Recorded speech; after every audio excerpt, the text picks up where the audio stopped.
what have you seen out of Maryland, and kind of what's the challenge on Saturday?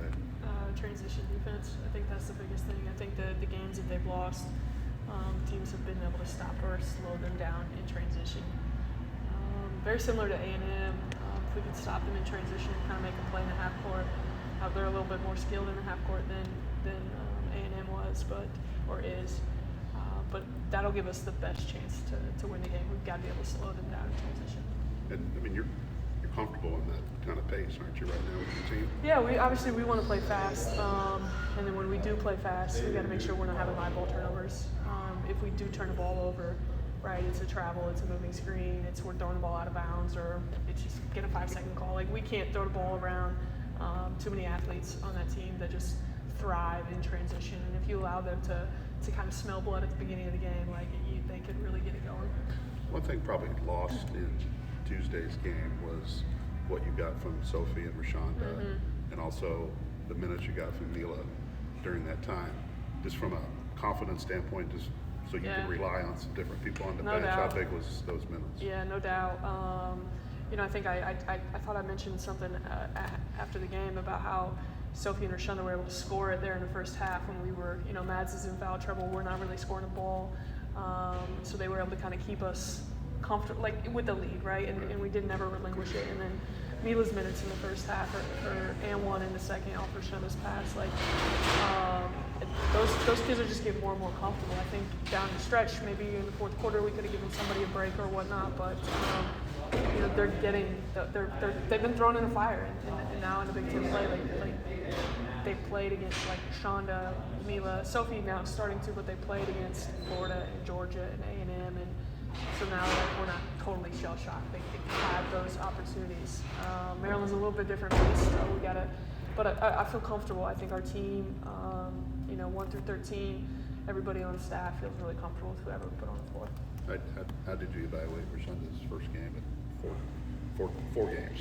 Yeah, honestly, watching back on the Wisconsin game, I didn't realize that was just obviously she hadn't played in a while, but she hadn't played since December 3rd, so a little bit rusty, and still trying to find herself. I think yesterday in practice we were able to open her lungs up a little bit and try to feel that a little bit. But I thought in that first half against Rutgers, she got her pull up, got to the rim, guarded pretty well, picking up full court. So hopefully just better and better. I expect her to have a breakout game. I don't know when that's coming. It'd be really, really nice if it comes tomorrow. Looking at you guys' schedule, I don't think it exemplifies it any more than the Indiana State to Wisconsin games, where it's just kind of inconsistency. Do you think that it's fair to maybe say that you guys have been a little inconsistent this year?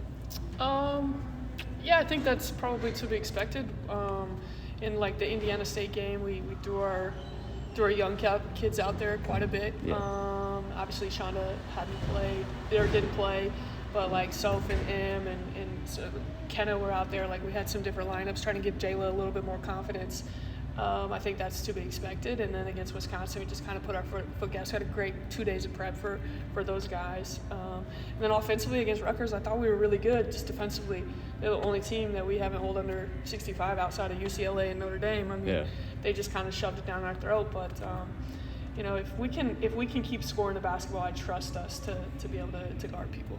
Yeah, and then is that necessarily a bad thing? Because then you've got Texas A&M blew them out at home. Yeah. Very good team. Yeah. So do you think it's more like you guys have potential you haven't scratched yet? Yeah, I think we haven't touched it, and obviously you want to start touching it now in Big Ten play. It's a really, really important stretch for us.